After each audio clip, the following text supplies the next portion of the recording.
Na Câmara dos Deputados, começa a ser negociado um acordo para manter na presidência da casa o deputado Valdir Maranhão.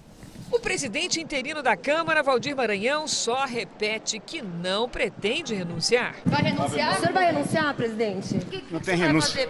Não tem renúncia. No Partido Progressista, que ameaça expulsá-lo por ter tentado anular o impeachment de Dilma, diminuiu a pressão. Já seriam os efeitos de um acordo patrocinado por Eduardo Cunha, presidente afastado da casa. O deputado teria acertado com aliados manter Maranhão na presidência, pelo menos até o julgamento de seu processo de cassação no Conselho de Ética. O acordo ainda prevê que, para preservar o próprio mandato de deputado federal, ao voltar à presidência da Câmara, Eduardo Cunha renunciaria ao cargo para permitir a realização de novas eleições. Até lá, Valdir Maranhão comandaria a casa com a ajuda de outros deputados da mesa mais experientes. E hoje, o presidente interino Michel Temer telefonou para Valdir Maranhão. Temer prometeu ao deputado não interferir na polêmica sobre sua permanência no cargo. Em troca, Maranhão disse que vai ajudar nas votações dos projetos que já começam a chegar ao Congresso. O juiz Sérgio Moro ouviu a família do ex-diretor da Petrobras, Paulo Roberto Costa, num dos processos da Operação Lava Jato. O juiz Sérgio Moro ouviu 2 filhas e 2 genros de Paulo Roberto Costa, que comandava a área de abastecimento da Petrobras. Eles aparecem nessas fotos retirando documentos e dinheiro do escritório do ex-diretor antes da chegada da Polícia Federal. Costa confirmou que mandou os familiares esconder o material que poderia servir como prova dos crimes cometidos dentro da estatal. Uma ação errada minha, mais errada ainda por ter obstruído a justiça, mais errado ainda por ter posto minha família nesse rolo, nessa confusão que não tinha necessidade disso acontecer. Uma das filhas do ex-diretor, Ariana Costa Bachmann, também confessou que foi até o local retirar os documentos a pedido do pai. Eu sei que meu pai errou, ele errou bastante, mas ele está pagando muito caro por tudo que ele fez. Não só ele, mas toda a família. Mesmo sem novas operações há um mês, o trabalho da Força Tarefa em Curitiba continua intenso. O material apreendido nas 28 fases continua sob análise e os investigadores avisam que o impeachment não encerra a Lava Jato. Nos preocupa o fato de que uma parcela da população vê a mudança de governo e mesmo as ações da Lava Jato como um meio caminho andado contra a corrupção. Nós não concordamos com essa ideia. Nesta semana, em uma palestra na Universidade Estadual de Maringá, onde se formou em Direito, o juiz Sérgio Moro pediu firmeza no combate à corrupção. É importante que nós reconheçamos a dimensão do problema, reconheçamos que é possível enfrentar esse problema, também reconheçamos que não é aceitável nem do ponto de vista econômico, nem do ponto de vista moral, varrer o problema para debaixo do tapete. Você vai ver a seguir, 6 em cada 10 enfermeiros são agredidos por pacientes em São Paulo. E também na série especial, os negros que lutam diariamente para conquistar espaço e acabar com o racismo. Um leilão provocou revolta nos Estados Unidos. Um homem que matou um adolescente negro inocente resolveu vender a arma do crime. O policial mostra a arma durante um julgamento na Flórida. A cena tem 2 anos, mas reapareceu agora como prova de que o revólver à venda na internet é legítimo. O lance mínimo foi de $5.000. O leilão oferece a arma como um pedaço da história dos Estados Unidos. Com essa arma, George Zimmerman matou o adolescente Trayvon Martin em 2012. O casaco com capuz que o rapaz usava virou símbolo da luta dos afro-americanos do país contra o preconceito e a violência. Trayvon foi visitar o pai no condomínio onde George Zimmerman morava e patrulhava voluntariamente. Ele achou o rapaz suspeito. Os dois discutiram e Zimmerman disparou. O adolescente estava desarmado. Zimmerman foi julgado e considerado inocente. Ele alegou legítima defesa. O caso mobilizou o país e o leilão agora deixou muita gente revoltada. O advogado da família de Trayvon disse que ninguém deveria ter o direito de lucrar com o assassinato de outra pessoa. O leilão foi invadido por falsos compradores que fizeram ofertas astronômicas. A mais alta foi de 65 milhões de dólares. Os supostos interessados usaram nomes como Tamir Rice, o menino negro de 12 anos que carregava uma arma de brinquedo e foi morto por um policial branco em Cleveland. Fumaça tóxica ameaça uma cidade espanhola depois que um incêndio atingiu um dos maiores lixões de pneus da Europa. A nuvem é vista a quilômetros de distância. O fogo tomou conta do aterro, que tem mais de 90 toneladas de pneus. As autoridades orientaram os moradores de Cesenha a permanecer em casa e com as janelas fechadas. O depósito ilegal já havia sido denunciado por ecologistas. Fim de semana com tempo firme em quase todo o país. Amanhã o sol predomina em toda a região sul, na maior parte do sudeste, centro-oeste e interior do nordeste. Temporais atingem Pará, Roraima e Amazonas. A chuva é mais isolada entre Mato Grosso e Bahia, do Maranhão a Paraíba e no litoral do sudeste. No oeste gaúcho pode chover forte no fim do dia. À tarde, faz 31 graus em Porto Velho. No Rio de Janeiro, temperatura baixa, com máxima de apenas 24. Em São Paulo, tempo firme e frio neste sábado. A máxima é de 22 graus. No domingo, chove no fim do dia e faz 25. Nas regiões serranas, fim de semana gelado. Em Campos do Jordão, 8 graus no sábado e 7 no domingo. Vai dar praia em quase todo o litoral do Nordeste. Em João Pessoa, amanhã, a máxima é de 31. A Justiça de Minas Gerais suspendeu a nomeação da mulher do governador Fernando Pimentel para o cargo de secretária de Estado. O juiz avaliou que a nomeação ocorreu para que ela conseguisse foro privilegiado. Carolina Pimentel e o marido são investigados na Operação Acrônimo, que apura financiamento ilegal de campanha do governador. O inquérito da Polícia Federal mostra que o governador de Minas Gerais continuou a se encontrar com empresários investigados na Operação Acrônimo, mesmo depois de eleito. Uma das conversas grampeadas é entre o governador e Antônio Maciel, diretor da CAOA, que teria sido ilegalmente beneficiada por Pimentel quando ele ainda era ministro do Desenvolvimento. Caro governador, estou em Brasília com o Dr. Carlos e gostaríamos muito de poder falar com você por 15 minutos. Será possível? Abraço, Maciel. Pimentel responde: estou aqui esperando no hangar do governo. Maciel responde: vamos para aí já. Muito obrigado. A ideia que temos é de que estão o governador e os empresários envolvidos, aqueles que receberam incentivos à época dele como ministro e como depois candidato a governador do estado, tentando unificar um discurso na sua defesa nos processos que estão ocorrendo no Superior Tribunal de Justiça. A oposição quer que Pimentel seja afastado automaticamente do governo de Minas Gerais assim que a denúncia for aceita pelo Superior Tribunal de Justiça e diz que o pressuposto para isso já existe na Constituição Mineira. Em outro trecho do relatório obtido pelo Jornal da Record, Pimentel negocia com Benedito Oliveira um voo de Brasília para Belo Horizonte em um avião particular. A passageira era Carolina Pimentel, mulher do governador. O avião é do empresário, que também é conhecido como Bené. Ele está preso desde março pela Polícia Federal, acusado de corrupção e lavagem de dinheiro. O dinheiro ilegal teria financiado a campanha do governador petista. Carolina, que também é investigada por lavagem de dinheiro, está em meio a outra polêmica. O juiz Michel Cury Silva suspendeu a nomeação da primeira-dama mineira como secretária de Estado. Na decisão, ele diz que o intuito seria de conferir foro especial por prerrogativa de função, que configuraria nepotismo. O magistrado ainda cita como exemplo a tentativa de nomeação de Lula para o Ministério da Casa Civil de Dilma, que acabou barrada no Supremo. Acontecimento recente na política pátria, envolvendo as figuras da presidente afastada e de um ex-presidente da República, por si só, deveria inibir o ilustre governador de fazer o que fez, mormente quando se sabe que a nomeada é sua digníssima esposa. Em seguida conclui: neste passo, devo lembrar que o chefe do Poder Executivo Mineiro não é dono deste estado.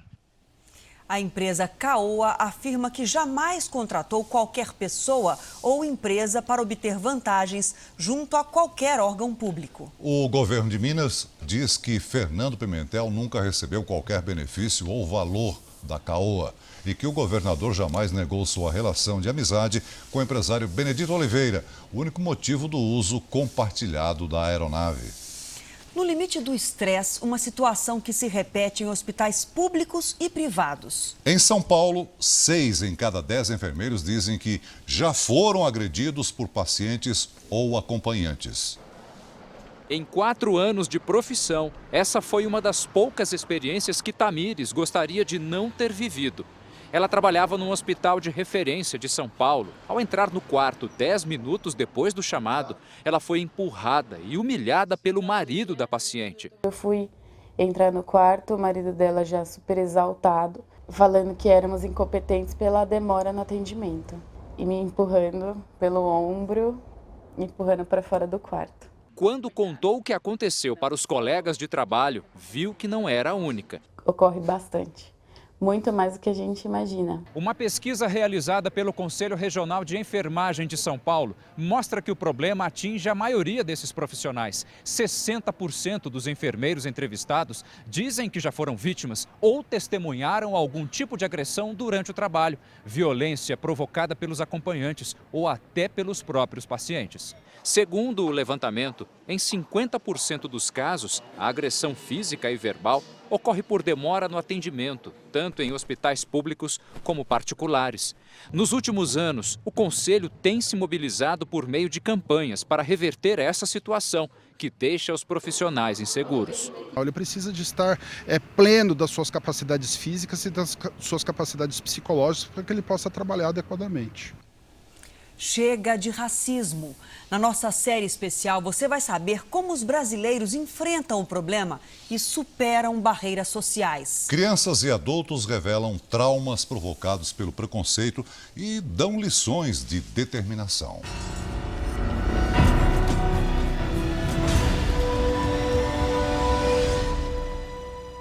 Uma história costurada em família. A luta começou com a avó.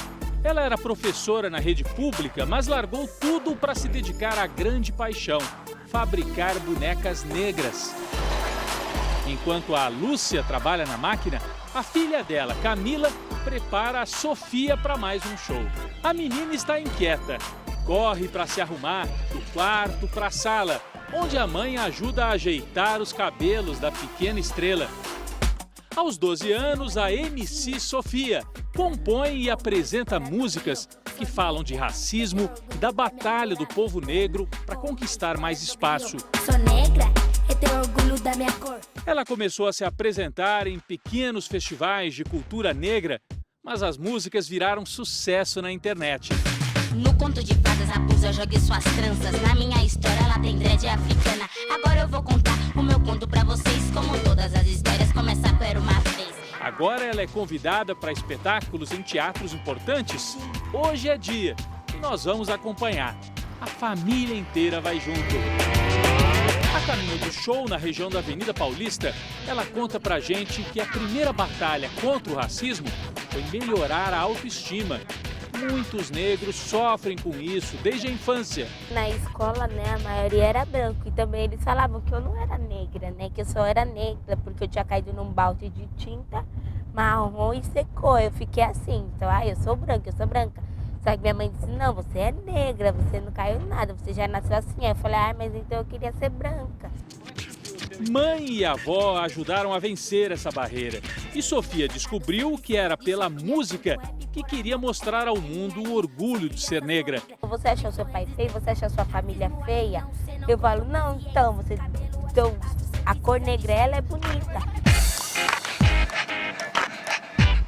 Chegamos ao teatro.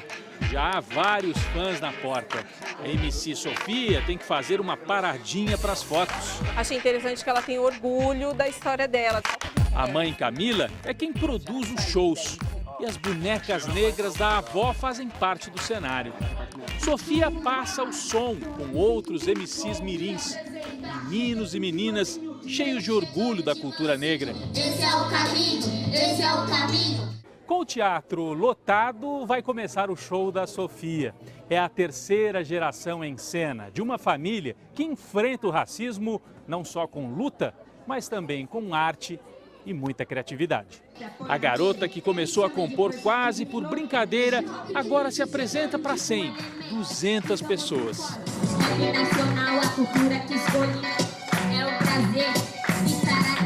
A arte, o hip hop, né? O hip hop ele é para contestar. Ele já nasceu com essa, mesmo lá nos Estados Unidos, com essa posição de contestação sobre as questões sociais.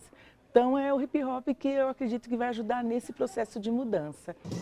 As letras e músicas voam por aí, ajudando outras Sofias a vencer outras tantas barreiras. Eu tenho 12 anos e já mando bem na rima, jogando pra cima pra ficar no clima. Ele é nascido nos Estados Unidos, ela é brasileira. O Jonathan e a Ednilce buscaram a justiça para conseguir reparação. O filho de 9 anos e o pai passeavam numa das ruas mais movimentadas de São Paulo, quando passaram por uma situação constrangedora. Tudo aconteceu nessa calçada. Jonathan e o filho tomavam sorvete tranquilamente, enquanto a mãe fazia compras.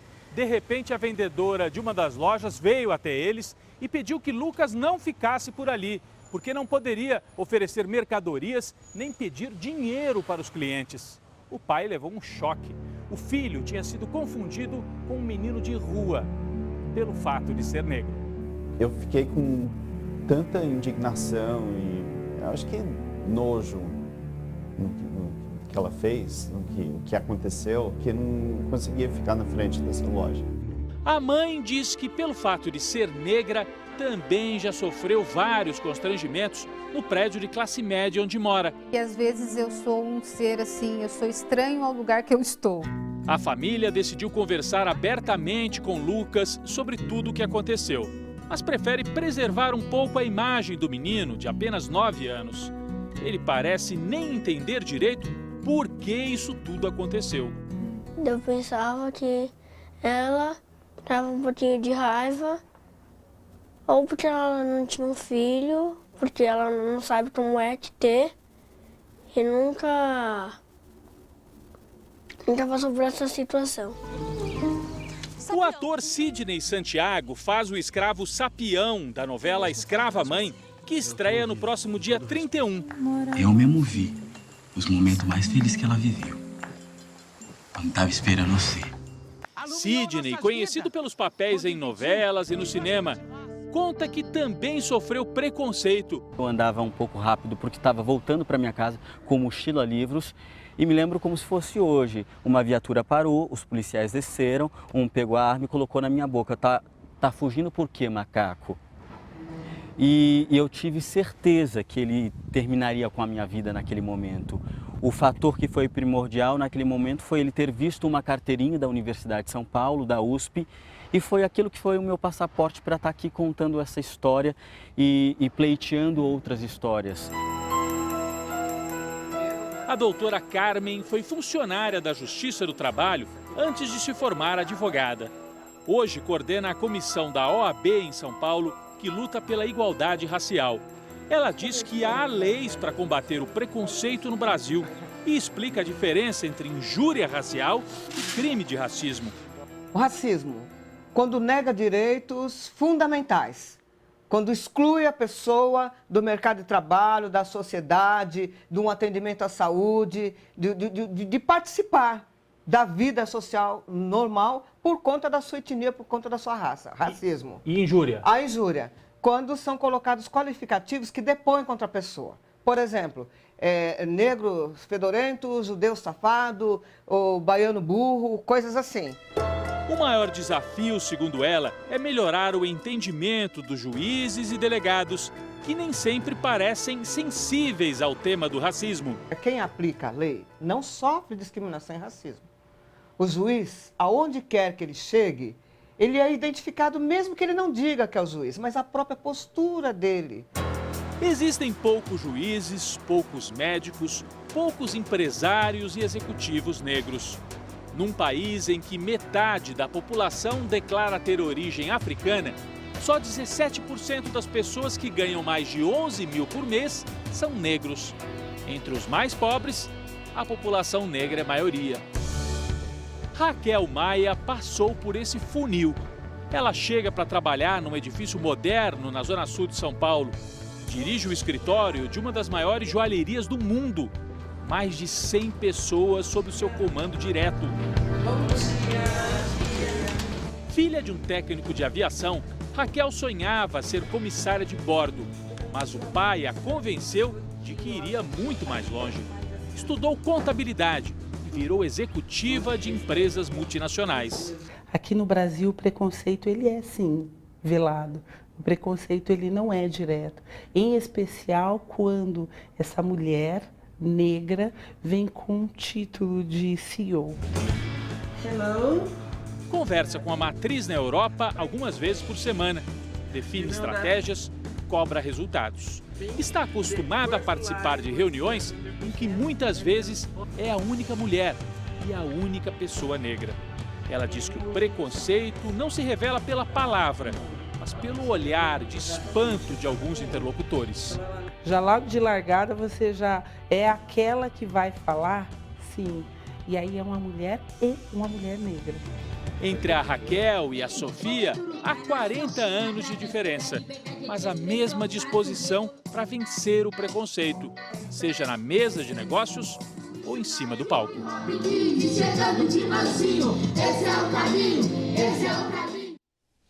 O Jornal da Record de hoje termina aqui. Para rever as reportagens desta edição, acesse R7 Play.